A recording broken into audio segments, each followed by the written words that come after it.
guys, thanks for staying with us and welcome back to the channel. So we give you detailed analysis of sport from fans' reaction to pre and post match notice. Trust me, we'll bring it to you as they happen. And of course, I have official here with me and AY Baba. It's a pleasure. It's a pleasure. It's a pleasure. You can also join us on social media platform on Facebook, TikTok, Instagram, Twitter. Of course, we will bring you the full package, all at final whistle 931. Osimhen has done it again. This guy cannot stop giving us back to back.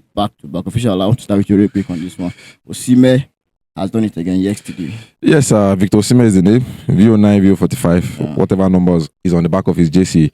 The thing that is constant is Victor Osimhen scoring goals. And that's what a good striker is known for. Like I've always said that in the world of football now, looking at his age grade, we'll talk about typical strikers.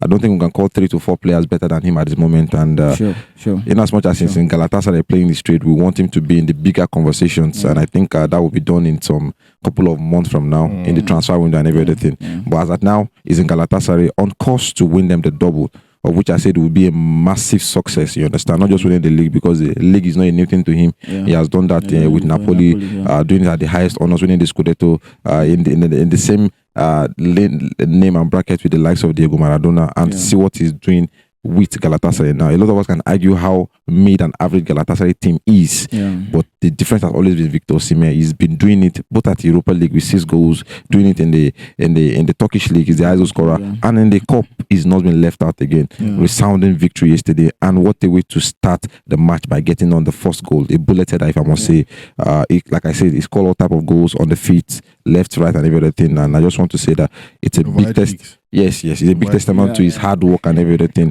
I like for the fact that he's just doing his business. You understand? That's what we'll talk about. When you keep doing these things, you allow the people in the transfer market to do the talking. You do the talking on the pitch. When you get magic numbers, it attracts a lot of suitors, and the Osimhen saga is not going anywhere. Believe me, it will be a big name to watch at in transfer. And I hope eventually they clinch on to win the cup, you understand? Because if you're looking at Galatasaray, they're one of the powerhouse in Turkish football, and it's just so good that they're on course to do a double in this season. Thank you so much, official. What struck me the most yesterday was 30 goals in a season. I tell you, in 35 games, 6 assists. What a massive number. What a massive number.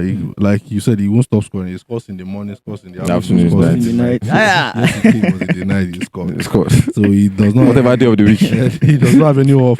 There's no off day at the office of Victor Osimhen. As far as he's on that pitch, I think he will get on the score sheet. At the point in that match when they got the work all done, the fans were even cheering. They were calling the coach to substitute him because they know how important he is to them. They are really fixtures and everything. They got injured. We don't delete 3 goals up. So what is he still doing on the pitch? And then, I talked about how when the team is performing, it rubs off on the player. You understand? It's always a collective effort. You saw how the goals were shared all across them. I was happy about that. The likes of Gabriel Sara getting also. That's to tell you how. That's how a team is supposed to be set up. It's not supposed to be shouldered around just one person. Unlike the Super Eagles. Every time. So I think we are supposed to complement ourselves. So I think 170 goals in total. Yes, career goals. I think for so far, cut across all the clubs and countries. For Napoli 76, Galatasaray 30 now, Royal Cholo 20. In Lille he scored 18, and in Nigeria he has 26 goals. Telling you. So that's a big numbers. For 26 years old, he still has a lot to offer. Good years to offer. A lot to offer. So, like official Ola said, I think most people are expecting the transfer. Most people are expecting this transfer that most people are expecting.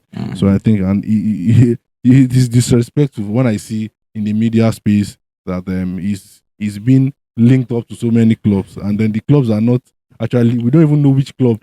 which club is which? For example, look at Man United now. There some section of our fans are saying they prefer Delap to Victor Osimhen. I'm saying, why is it not disrespectful to have Delap in the same bracket with Osimhen? Delap now still baby now in the same bracket, and it will shock you. So I think in all of this, I think whichever serious club wants to eventually goes for Victor. You understand? And I think we cannot wait to see where he would eventually end up. And one thing about Victor is he's not allowing all of these transfer shenanigans, all of these transfer news to get this. That's what I said now. He's doing his work. As he has promised Galatasaray fans, he will deliver the double, the league, and the cup. You can see they are almost in the final.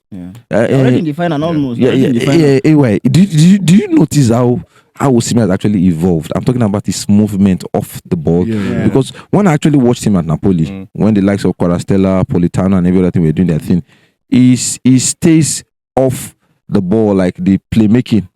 He stays off it. Quarastella, do your dribble, just come and give me the ball. I scored the goal. But now he joins in the playmaking now. You understand? That is what I've talked about. Okay, him having problem with the discussion won't happen because if the discussion wants to go 2 strikers up front, I can fit in. You understand? So I think I'm happy with that part of his game, and his penalties, converting all this, because we can never say no. I've seen great teams win World Cup, Champions League with penalties and everything. So it's as if he's ticking all the boxes of that typical complete striker now. When we have seen with the likes of Benzema, Suarez, where I say okay, they don't have a default a type of goal that they can't score. You understand? So I'm really happy for him that he's ticking all those boxes and he's involving. Like I say, 26. You know, sometimes when I used to use the word I used to use the word prospect, a lot of people are saying probably it's disrespectful. No, I know that he can add some things to the game. Ronaldo started doing some things after 30 years old. You understand? He started scoring more.